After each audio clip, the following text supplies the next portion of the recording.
Hello students, welcome you in the new class. आज हम capacitor का नेक्स्ट जो लेक्चर है उसको कंटिन्यू कर रहे हैं। तो थोड़ा सा मैं आपको रिवाइज करा देता हूँ। पहले चैप्टर में हमने ये क्या क्या पढ़ा था इसमें, वो हम आपको रिवाइज करा देते हैं थोड़ा सा। देखिए, net charge inside a conductor is zero, ये आपने देख लिया था। थोड़ी सी थिक पेंसिल ले लेता हूँ मैं।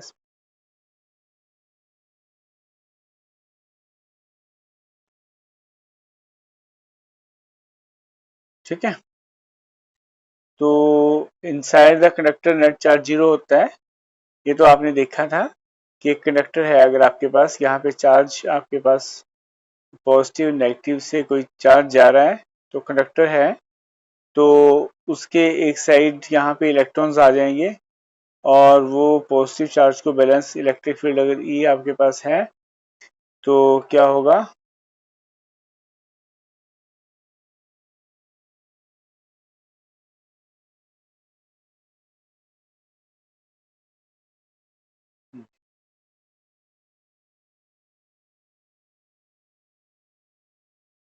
ठीक है। तो क्या होगा कि ये इलेक्ट्रिक फील्ड अगर आपके पास ई फ्लो कर रहा है पॉजिटिव से नेगेटिव की ओर और कंडक्टर बीच में है, तो यहाँ इलेक्ट्रॉन्स इसमें बहुत सारे होते हैं, ये यहाँ पे आ जाएंगे और पॉजिटिव चार्ज इधर इकट्ठा हो जाएगा। अगर ई इलेक्ट्रिक फील्ड है तो ई इलेक्ट्रिक फील्ड इसमें अंदर की तरफ बहना शुरू हो जाएगा एंड ई दोनों वेक्टर अंदर कैंसिल होंगे तो जीरो आ जाएगा अंदर।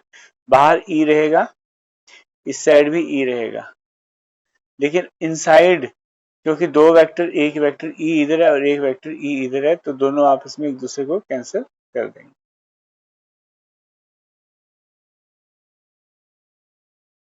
ठीक,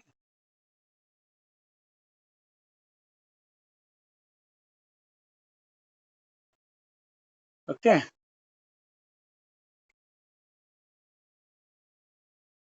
okay, then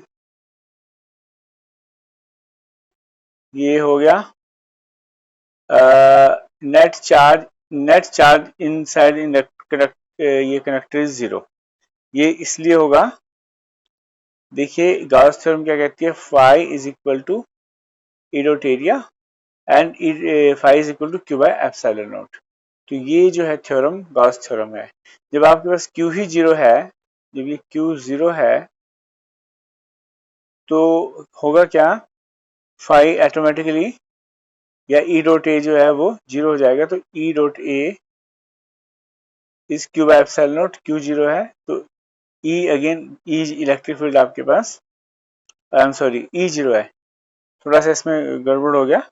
E electric field inside the conductor zero हमने निकाला, तो यहाँ पे जब जीरो पुट करेंगे तो क्यू जीरो आ जाएगा, सॉरी, ठीक है।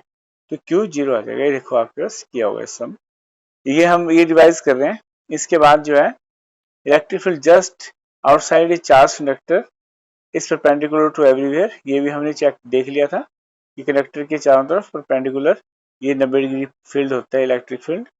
क्योंकि अगर किसी एंगल पे फील्ड होगा तो हमने क्या किया, मान लीजिए किसी थीटा एंगल पे फील्ड है, ये थीटा है, तो इसके दो कंपोनेंट तोड़े थे हमने, E cos theta, E cos theta,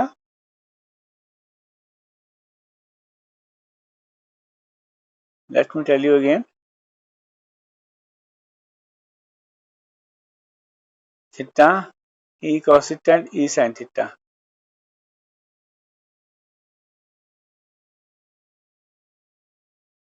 cos theta, E sine theta.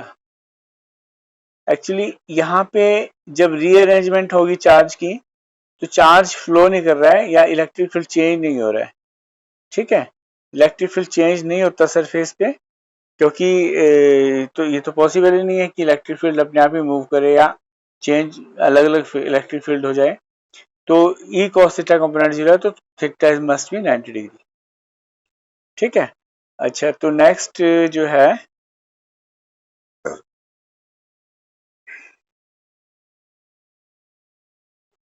Okay,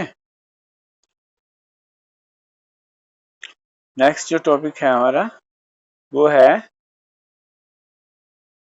electric field at the surface of charge conductor E dot E. ये वैल्यू भी हमने निकाली थी, एक चार्ज कंडक्टर के ऊपर कितना इलेक्ट्रिक फील्ड होगा।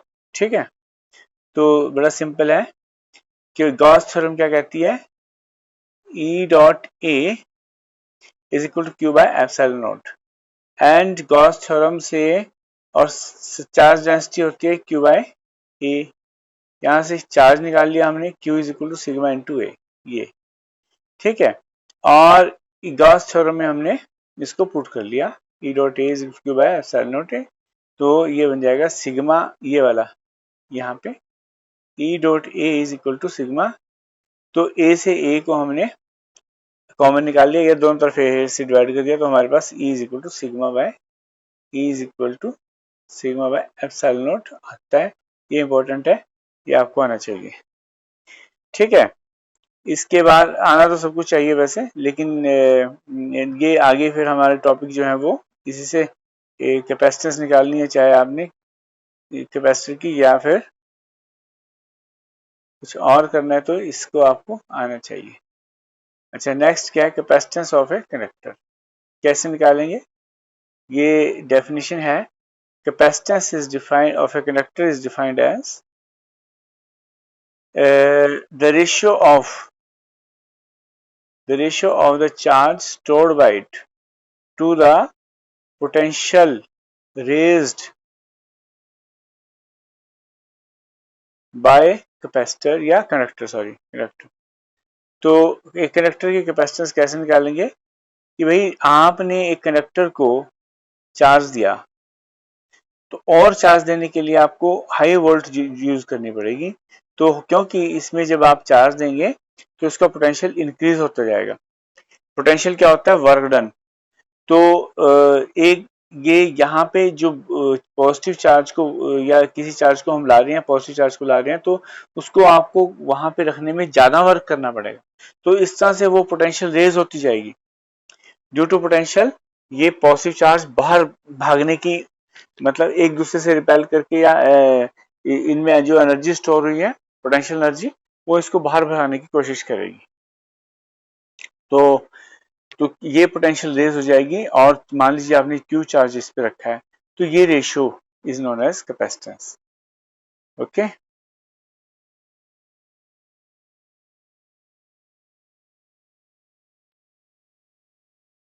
ये आ गया आपके पास कैपेसिटेंस। तो कैपेसिटेंस को फैरेड में हम मेजर करते हैं, फैरेड कूलम पर वोल्ट होता है, कूलम बटे वोल्ट। और माइक्रो फैरेड में भी मापते हैं, माइक्रो फैरेड में भी मापते हैं, नैनो फैरेड में भी मापते हैं। माइक्रो फैरेड कितना होता है, माइक्रो 10⁻⁻12 फैरेड होता है, -12, ठीक है। 10⁻⁻12 फैरेड को माइक्रो फैरेड बोलते हैं। तो ये आपने ध्यान रखना इस तरह से। अगला क्या है, principle of parallel plate capacitor. When an arched conductor is placed near a charged conductor, then its capacitance to store the charge increases considerably. This is the principle of parallel plate capacitor. तो ये what is the principle of parallel plate capacitor, इसको मैं आपको यहाँ पे बताने जा रहा हूँ कि कैसे क्या है कि एक चार्ज प्लेट, ये आपको लिंक में मिल जाएगा, वीडियो के नीचे एक लिंक होगा, उसमें आपको सब कुछ मिल जाएगा। देखिए, एक मैं यहाँ पे इसको बता देता हूँ कि एक कंडक्टर आपके पास है, ये कंडक्टर है आपके पास, इस पे आपने चार्ज दे दिया, और अब ये ज्यादा चार्ज स्टोर नहीं कर सकता क्योंकि लीक करना शुरू कर देगा, हाई पोटेंशियल हो जाएगी। और अब क्या कर सकते हैं आप, एक कंडक्टर अगर साथ में यहाँ पे रख दें, तो ये पॉजिटिव चार्ज यहाँ पे नेगेटिव चार्ज इधर आ जाएगा, इससे इसकी पोटेंशियल लो हो जाएगी थोड़ा, लो पोटेंशियल का मतलब क्या है कि स्टेबिलिटी इसमें बढ़ जाएगी और इसमें जो है पॉजिटिव पॉजिटिव के बीच में रिपल्शन थोड़ी कम हो जाएगी। पोटेंशियल क्या है? पोटेंशियल इज द, आपको पता है, work done in bringing a unit positive charge from infinity to this point. But होगा क्या, नेगेटिव चार्ज के आने से इनकी जो आपस में रिपल्शन है, ठीक है, वो कम हो जाएगी। इससे इसकी पोटेंशियल एनर्जी भी कम हो, थोड़ी स्टेबल हो जाएगी, कम हो जाएगी, और पोटेंशियल भी कम हो जाएगी। एक दूसरे को इतना ज्यादा रिपेल नहीं करेंगे। अब इस साइड जो कंडक्टर की दूसरी साइड जो है पॉजिटिव चार्ज पैदा होगा, इसको हम क्योंकि ये स्क्रीनिंग इफेक्ट से यहाँ पॉजिटिव पॉजिटिव रिपेल कर सकता है, तो इसको हम अर्थ कर देते हैं, अर्थ। ठीक है, अर्थ।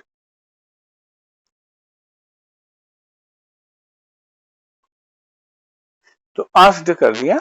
तो इस तरह से जो ये प्रिंसिपल बनता है, ये प्रिंसिपल है पैरेलल प्लेट कैपेसिटर का, बड़ा सिंपल है, बहुत इंपॉर्टेंट है। ये आपको नोट्स मिल जाएंगे आपके पास। तो मेरे ख्याल ये समझ में आ गया होगा। इसके बाद नेक्स्ट जब चलते हैं, तो पैरेलल प्लेट कैपेसिटर की डेफिनेशन है यहाँ दी हुई कि it consist of two thin conducting plates separated by small distance, sometimes fills with the dielectric. तो ये पैरेलल प्लेट कैपेसिटर की डेफिनेशन भी आपके पास ऊपर दी है। Capacitance of parallel plate capacitor निकालना है। अभी हमारा नया टॉपिक है how to find capacitance of parallel plate capacitor. तो इसके इसको निकालने के लिए दो तीन एक्सप्रेशन में यूज करूंगा। देखिए, एक तो आपको पता है, ये हमने यूज करना है। देखिए, ध्यान से देखना है आपने। ये इसको मैं साफ कर देता हूं। ठीक है, सबसे पहले तो हमने यूज करना है कि electric field is equal to sigma by epsilon naught on the conductor. एक कंडक्टर के ऊपर इलेक्ट्रिक फील्ड कितना होता है, अभी अभी निकाला था हमने, सिग्मा बाय एप्सिलॉन नॉट। एक रिलेशन हमने यूज करना, electric field is negative of potential gradient, E is equal to V upon D. ये क्या है? Voltage upon distance. मान लीजिए ये दो प्लेट्स हैं आपके पास, ये और ये दो प्लेट हैं।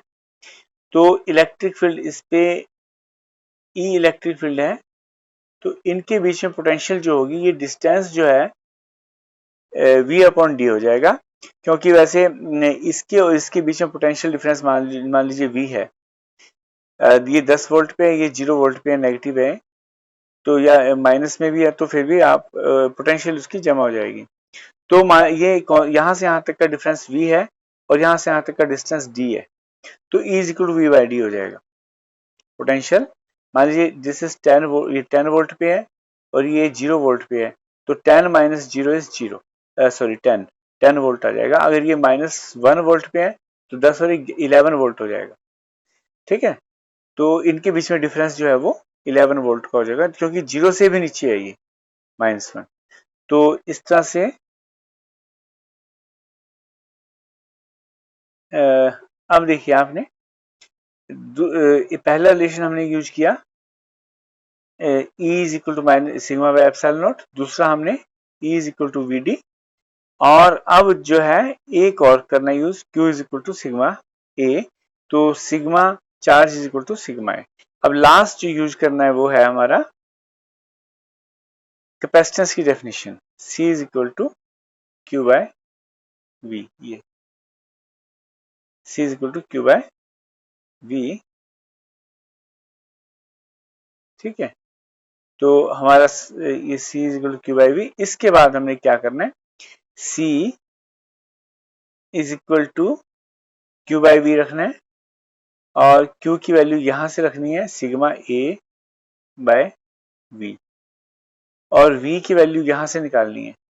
देखिए V क्या होगा, V is equal to E into D, और E की वैल्यू यहां से रखी हमने sigma by epsilon naught into D. तो C क्या बन जाएगा, सिग्मा A, और V की डेफिनेशन क्या है, सिग्मा,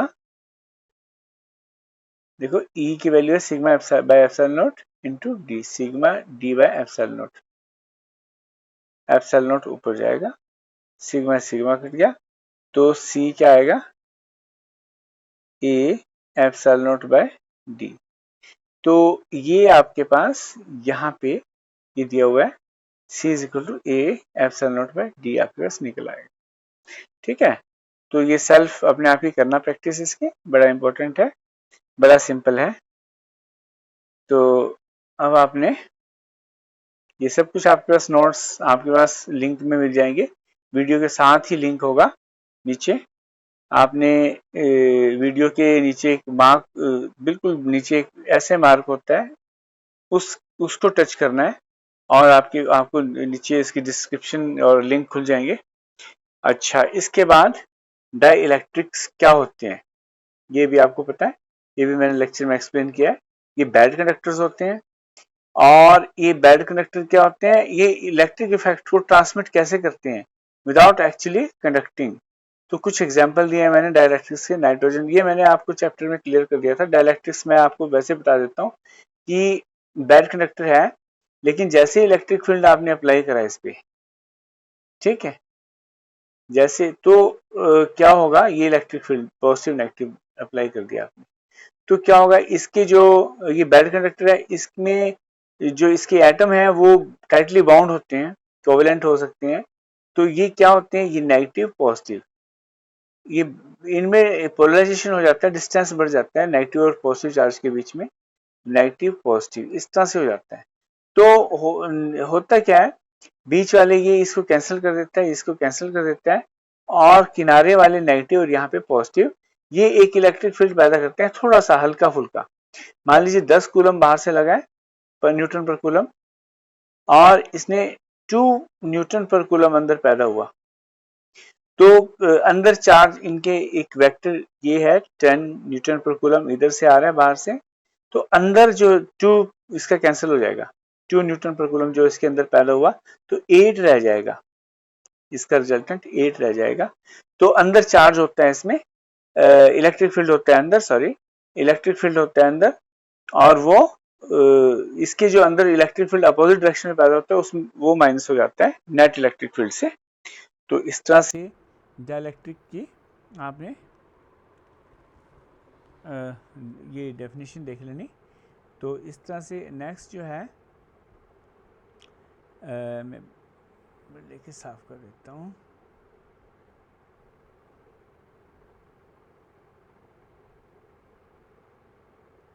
देखिए नेक्स्ट क्या है,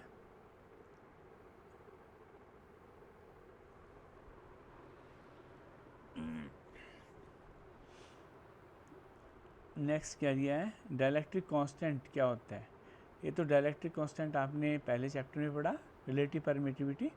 तो यहाँ पे थोड़ी सी डेफिनेशन और नए तरीके से दी है। देखो डाइलेक्ट्रिक कांस्टेंट कितना सिंपल है, आपने पढ़ा है कि डाइलेक्ट्रिक कांस्टेंट जो है वो रिलेटिव परमिटिविटी या dielectric constant, this is force in vacuum upon force in medium. अब क्या होता है, force in medium and by force in vacuum, इसको हम निकाल सकते हैं electric field in vacuum divide by electric field inside the medium. Electric field जो बाहर लगाया हुआ है वैक्यूम में और मीडियम के अंदर पैदा हुआ, डाइलेक्ट्रिक के अंदर पैदा हुआ है, वो इलेक्ट्रिक फील्ड। क्योंकि एफ इन वैक्यूम, फोर्स क्या होता है, for electric field is equal to Q F बटे क्यू, तो फोर्स ई इंटू क्यू, तो ई क्यू, इस तरह से हम, ये आपके पास नई डेफिनेशन आ गई। ये क्या है, dielectric constant electric field in vacuum by electric field in medium. तो ये आपने कर लेना भाई। इसके बाद कुछ डाटा दिए हैं, dielectric constants of some hydrogen का दिया है, टर्पेंटाइन का, ये थोड़ा पढ़ लेना है, देख लेना क्या है, कई बार न्यूमेरिकल्स करने के लिए आ जाते हैं।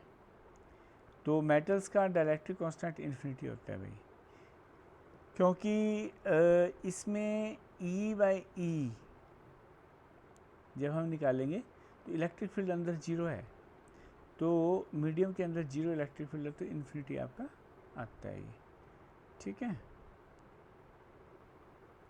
Electric field inside the medium is zero, तो जब हम मीडियम से भाग करेंगे तो वो इन्फिनिटी हो जाएगा। Capacitance of parallel plate capacitor, capacitance of parallel plate capacitor कितना है भाई? ये हम निकाल सकते हैं when dielectric is introduce between plates, जब डाइलेक्ट्रिक प्लेट्स के बीच में डाल दें तो, व्हेन प्लेट्स, ठीक है ना, ये क्वेश्चन है, between plates, between its two plates some dielectric constant is placed. ठीक है, तो इसको हम ख़त्म करके चैप्टर फिनिश करते हैं, ये लेक्चर फिनिश करते हैं। देखो capacitance of parallel plate capacitor A epsilon naught by D. ठीक है, ये पैरेलल प्लेट कैपेसिटर की कैपेसिटेंस हमने अभी अभी पढ़ी है। तो भाई बच्चों अब क्या है, ये देखो एक फिगर दिया है, ये फिगर में क्या लिखा है कि भाई ये पैरेलल प्लेट कैपेसिटर है, ये आपको दिख रहा होगा, ये एक प्लेट, इसकी प्लेट है, ये ब्लैक दूसरी वाली, ये दूसरी प्लेट है, और इन प्लेट्स के बीच में ये नीले वाला डाइलेक्ट्रिक रखा हुआ है यहाँ पे। ठीक है, मैं ब्लैक कलर चूज़ कर लेता हूँ। ये एक काली प्लेट है यहाँ पे, एक यहाँ पे काली प्लेट है, तो ये वाली यहाँ पे डाइलेक्ट्रिक रखा हुआ है, तो ये पोलराइज्ड हो गया, इसमें ई पैदा हो गया, ये देखिए ई, और इसके अंदर जो रिड्यूस्ड फील्ड बनेगा वो इसके अंदर जो पैदा हुआ वो टोटल फील्ड में से माइनस हो जाएगा। तो जैसे मैंने बताया था आपको, अगर 10 कूलम आपने बाहर लगाया तो 8 कूलम आपका रह जाएगा अगर 2 कूलम उसमें अंदर पैदा हुआ। तो ये ई फील्ड ये दिया हुआ है ई, और इसकी मान लीजिए मोटाई दी है टी, ये देखिए टी दी है, और कैपेसिटर की जो डिस्टेंस है बीच में वो डी है, डी है। तो आपने नोट कर लेना कि भाई ई नोट तो इलेक्ट्रिक फील्ड लगाया हुआ है बाहर से, इसके अंदर बचा हुआ है वो है ई नॉट माइनस इसके अंदर जो पैदा हुआ ई पी। ठीक है, तो मैं अब इसको रब कर देता हूँ। ओके, तो भाई अब देखिए, ये आपने समझ लेनी बात को। अब देखो क्या किया है, अब कैपेसिटेंस निकालने के लिए सी निकालना है हमने, सी, तो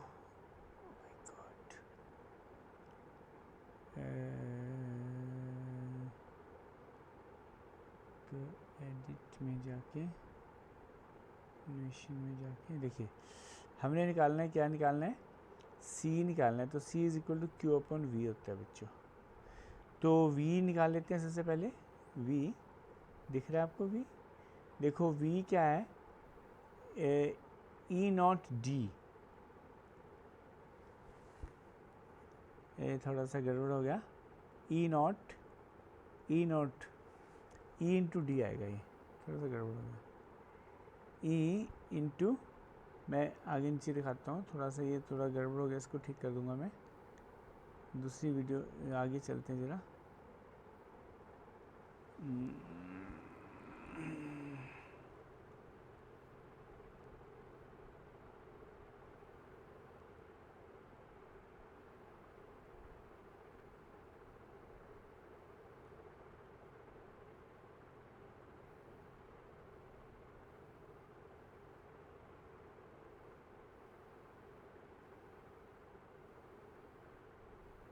अगले पेज पे चलते हैं, ये है,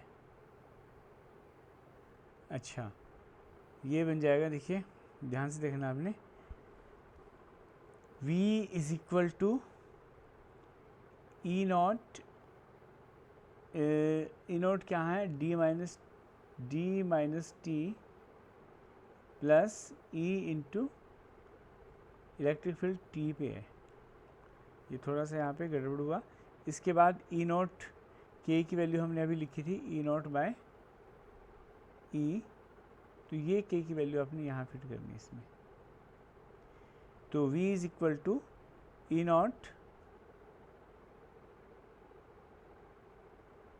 टी, यहाँ पे ई नॉट, अच्छा ई नॉट के जो है ऐसे यूज़ कर लिया हमने, ई ऊपर लेके के नीचे लाए, तो K E is equal to E naught by K रख लिया अभी बच्चों, ई नॉट बाई के। तो ई नॉट बाई के ये देखिए, तो ये क्यों यूज़ की हमने ऐसी वैल्यू, क्योंकि वोल्टेज हमने बताया था कि भाई वोल्ट जो है वो एक वायर में है ना, ये तो यहाँ से यहाँ तक वोल्ट और यहाँ से यहाँ तक वोल्ट जोड़ देना आपने। तो यहाँ पे जो इसके बाहर जो वोल्टेज है वो d माइनस टी डिस्टेंस पे, distance into electric field voltage होता है। E is equal to V D, E is equal to V D, ये हमको पता है, ये एक्सप्रेशन वोल्टेज इनटू डिस्टेंस जो है वोल्ट इलेक्ट्रिक फील्ड होता है। And V E is equal to V upon D है, तो v is equal to E D हो गया, v is equal to E D हो गया, है ना। देखो ना, electric field is the potential gradient velocity voltage by difference distance, तो v is equal to E D हो गया। तो इलेक्ट्रिक फील्ड इनटू लेंथ या डिस्टेंस, तो ये डिस्टेंस जो बाहर आया ये d माइनस टी है, ये t है बीच में, ये डिस्टेंस t है बीच में, तो इसके बीच में E इलेक्ट्रिक फील्ड है और बाहर E नॉट इलेक्ट्रिक फील्ड है दोनों साइड। तो ये डिस्टेंस दोनों बन गए d माइनस टी और ये बीच का बन गया E इंटू टी डिस्टेंस बन गया, तो E इंटू टी। तो इस तरह से ये आ जाएगा आपके पास E not into D minus T, E not into D minus T, ये यहाँ पे लिखा हुआ है। ठीक है, मैं इसको थोड़ा साफ कर देता हूँ ताकि आपको क्लियर दिख जाए। ये देखिए आप, मैं ज़रा इंक चेंज कर लेता हूँ।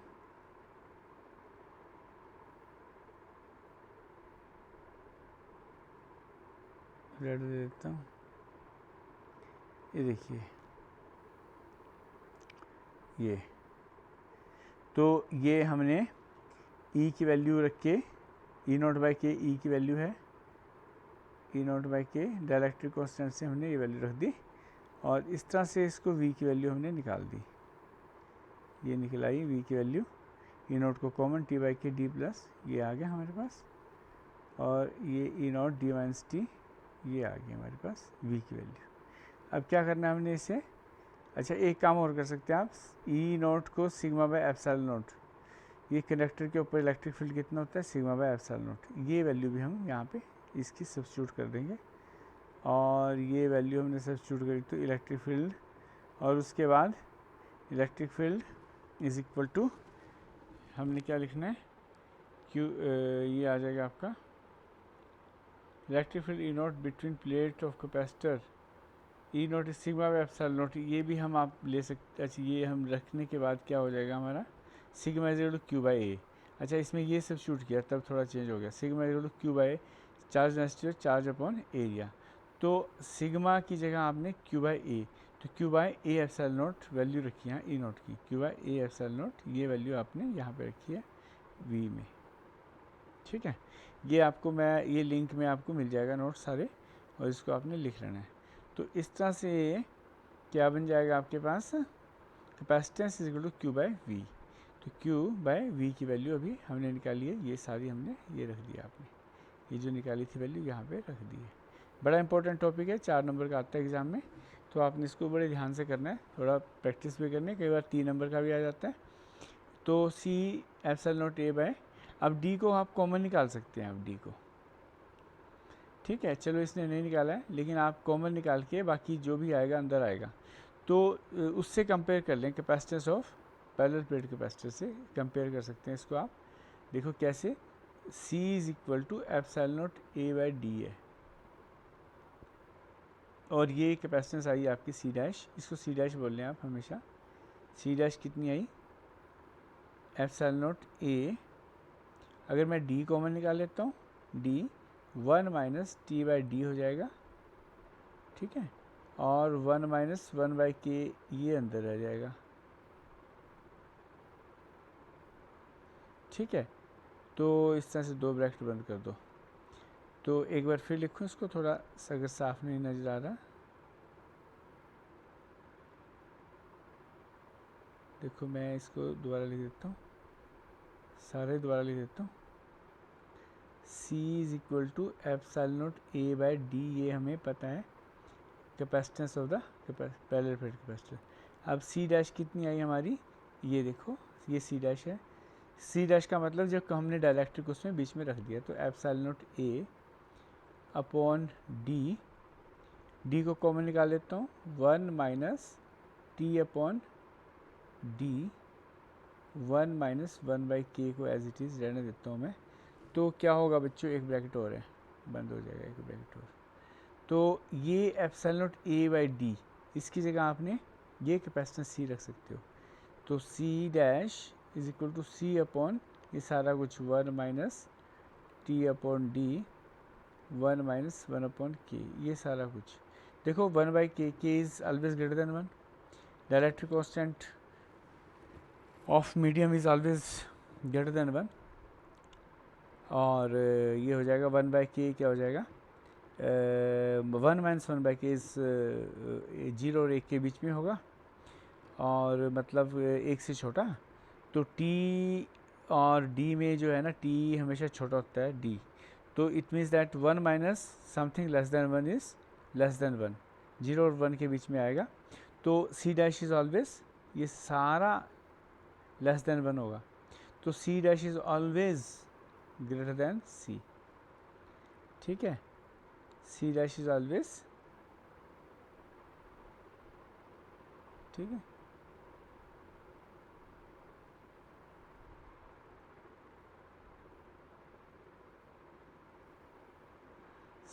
तो हमने क्या पाया, C dash is always greater then C। एक चीज़ और बताता हूँ मैं आपको, कि मैं इसको डिलीट कर देता हूँ, कि भाई देखो अगर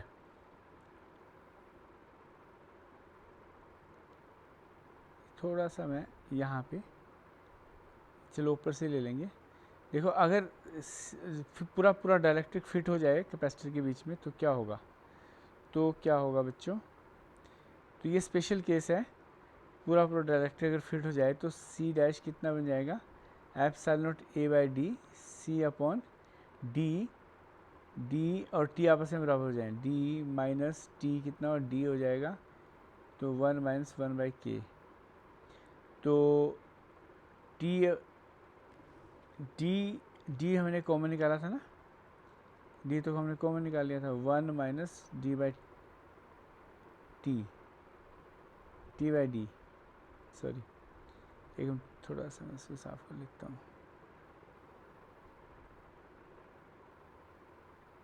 मैं दोबारा लिखूँ उसको, वही जो हमने कैलकुलेशन अभी अभी निकाली थी वो मैं लिख देता हूँ, C अपॉन D कॉमन कर दिया था, तो वो हमने उसमें C ले लिया था उससे, 1 minus T upon D, 1 minus 1 upon के।